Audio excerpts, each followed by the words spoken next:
મોટા આતંકી હુમલામાં શહીદ થયેલા જવાનોની શહાદતનો બદલો આખરે ભારતે લઈ લીધો છે। વાયુસેનાએ જે એર સર્જિકલ સ્ટ્રાઇક કરીને આતંકવાદીઓનો ખાત્મો બોલાવે છે તેના કારણે દેશ આખામાં ખુશીનો માહોલ જોવા મળી રહ્યો છે।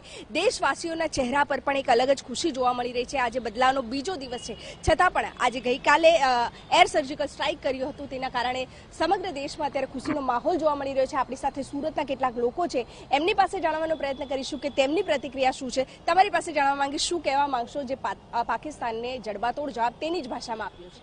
सरकार या वायुसेना ने जो परसों रात को किया है बहुत ही सराहनीय काम किया है और 200-300 आतंकवादी मारे गए हैं, लेकिन सरकार और सेना को एक और ऐसी रणनीति बनाना चाहिए कि जो भी पीओके और एलओसी आतंकवादियों का ट्रेनिंग सेंटर या उनका गढ़ बन गया है, तो सैनिक को ऐसी रणनीति बनाना चाहिए कि 200-300 किलोमीटर तक एक ही बार में वार करके और पूरा समाप्त कर देना चाहिए, जिससे पुलवामा जैसे पुलवामा में जो हमला आतंकवादी किए हैं तो दूसरी बार पाकिस्तान और आतंकवादी ऐसी घटना करने से सोचे। અત્યાર સુધી આપણે જોતા આવ્યા છે કે આતંકવાદના મુદ્દે પાકિસ્તાન સાથે ફક્ત વાતચીતનો દોર જ ચાલુ રાખ્યો હતો, પરંતુ આ ઇતિહાસમાં કહી શકાય એવી મોટી સર્જિકલ સ્ટ્રાઇક પહેલીવાર ભારતે કરીને પાકિસ્તાનને જવાબ આપ્યો છે। શું કહેવું છે આ બાબતે? 100% ખૂબ આપણી જે આર્મીએ કામ કર્યું છે, વાયુસેનાએ ખૂબ જ સારું કામ કર્યું છે। એક પણ સિવિલિયનને પ્રોબ્લેમ નથી થયો અને જે આતંકવાદીઓ હતા એમના પર જ ટાર્ગેટ કરી અને હુમલો કર્યો છે, ખૂબ જ સરાહનીય છે। હજી પણ પાકિસ્તાનને ચેતી જવાની જરૂર છે। જો આ જ રીતની બીજી ઘટનાઓ જો અગર થશે ભારતની અંદર કે આતંકવાદી હુમલાઓ, તો આ વખતે પાકિસ્તાનની સર્જરી અવશ્ય થશે અને એના 2-3 ભાગની અંદર ટુકડા થશે, એ પણ પાકિસ્તાને સમજી જવાની જરૂર છે। એટલે ઇન્ડિયન આર્મીને કહીએ એટલી આપણે સેલ્યુટ મારવાની જરૂર છે।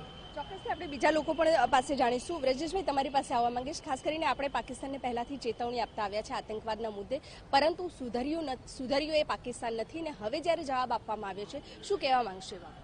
સૌથી પહેલા તો આપણે દેશની વાયુસેનાના જજ્બાને અને એમના શૌર્યને સલામ અને સેલ્યુટ કરું છું અને આ દેશના અને ગુજરાતના પનોતા પુત્ર નરેન્દ્રભાઈ મોદીને પણ સેલ્યુટ કરવા માંગુ છું। પાકિસ્તાનને જ્યારે પણ આ 2014ની પહેલા એક નિજી ચેનલને ઇન્ટરવ્યૂ આપતા નરેન્દ્રભાઈ કીધું હતું કે પાકિસ્તાન સાથે આપણે લવ લેટર લખવાના બંધ કરી દેવા જોઈએ અને પાકિસ્તાનને એની જ ભાષામાં જવાબ આપવો જોઈએ કે ના કે આપણે અમેરિકા પાસે જઈને રોદણા રોવા જોઈએ, આપણે પાકિસ્તાનમાં ઘૂસવું જોઈએ। એ જ શબ્દો ઘણા લોકો એમની આલોચના કરતા હતા અને પાકિસ્તાનને 2 વખત સર્જિકલ સ્ટ્રાઇક અને એર સ્ટ્રાઇક કરીને એમને જડબાતોડ જવાબ આપીને જૈશે મોહમ્મદના જે એનું ટ્રેનિંગ સેન્ટર હતું અને ત્યાં જઈને એને ધ્વસ્ત કરી નાખ્યું અને 3 જગ્યાએ 21 મિનિટની અંદર માત્ર આપણી સેનાએ ધ્વસ્ત કરીને પાકિસ્તાનને એના રક્ષામંત્રીનું એવું સ્ટેટમેન્ટ હાસ્યાસ્પદ આવ્યું કે માત્ર અમને અંધારું હતું એટલા માટે અમે એનો જવાબ નહીં આપી શક્યા અને ભારત બીજી વાર કરશે તો એનો મુંહતોડ જવાબ આપશું। પાકિસ્તાનની એવી કોઈ અત્યારે હેસિયત નથી। પાકિસ્તાન અત્યારે કટોરા લઈને આખા દુનિયાની અંદર ફરી રહ્યું છે।